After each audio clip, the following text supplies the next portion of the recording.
Whatever you do, you only do because God allows it. Did you allow that?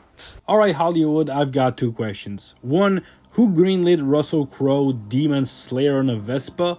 And two, what were they even thinking? Today we're breaking down the absolute madness that is The Pope's Exorcist, a movie that's part horror, part action, part Dan Brown fan fiction. Let's dive in scene by scene because this movie is a ride, literally, on a scooter. By the by, I'm the movie guy and let's start this video. We're introduced to the main character, Father Amort, and the beginning is secretly a good one. We're talking demon possession, screaming villagers, and then bam, the demon gets transferred into a pig and shot. Is it over the top? Absolutely. But it's also kind of awesome. Plus, Russell Crowe is actually speaking Italian and that's kind of cool. Conversa in inglese, padre. Does speaking English make you possessed? Can you elaborate on this?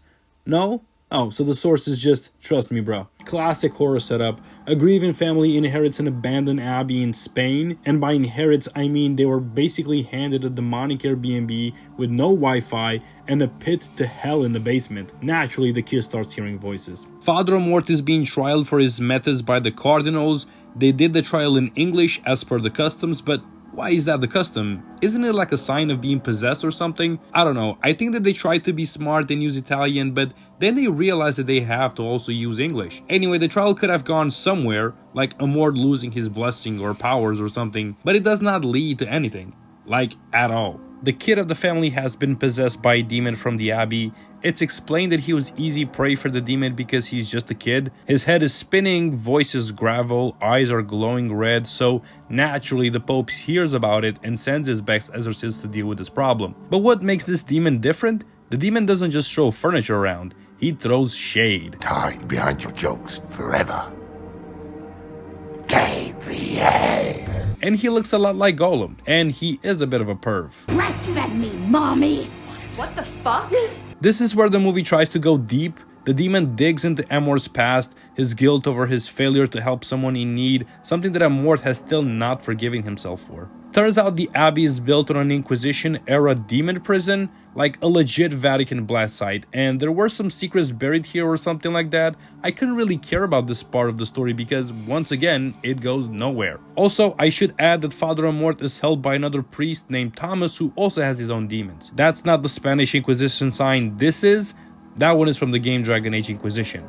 That's gotta be embarrassing. Henry tries to kill his family and he's barely stopped by the two priests. They know that they have to do something to stop him soon, and apparently they need to find his name.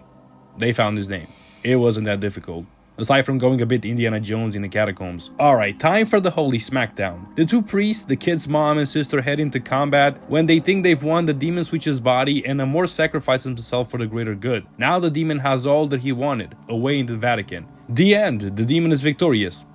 Kidding. Young Father Thomas steps up big time. Fate restored, teamwork activated. They blast that demon back to hell like it's the season finale of a CW show, which somehow, mathematically, doesn't make sense. You're telling me that 4 against 1 they couldn't beat the demon, but 1 versus 1 is fair game? Thomas barely breaks a sweat?